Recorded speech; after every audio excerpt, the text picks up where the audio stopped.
Bonjour et bienvenue à la Chine au présent. Alors ce que vous voyez derrière moi, c'est le désert du Tarim. C'est aussi l'un des plus mortels, tout simplement parce que ces dunes se déplacent à une vitesse incroyable, ce qui fait que le paysage change sans arrêt.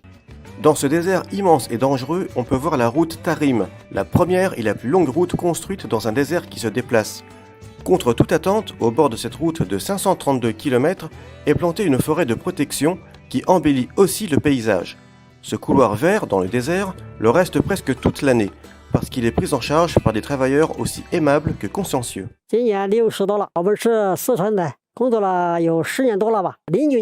Afin de maintenir la ceinture verte tout le long de cette autoroute qui traverse le désert, des maisons de forage ont été construites à intervalles réguliers. Alors, ce qu'on appelle maisons de forage, en fait, ce sont des pompes à eau qui font remonter l'eau afin d'irriguer toute la végétation. Ces maisons servent aussi à entreposer tout le matériel des gens qui sont assignés ici toute l'année.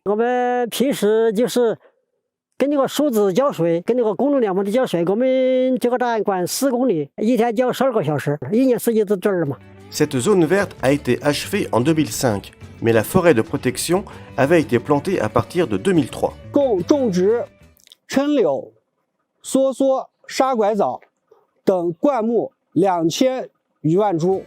Actuellement, les pompes d'irrigation pour la forêt de protection utilisent l'électricité solaire, sûre et écologique, permettant de réduire la charge des travailleurs de la station de pompage. Des années d'efforts ont créé un sentiment de responsabilité chez les travailleurs.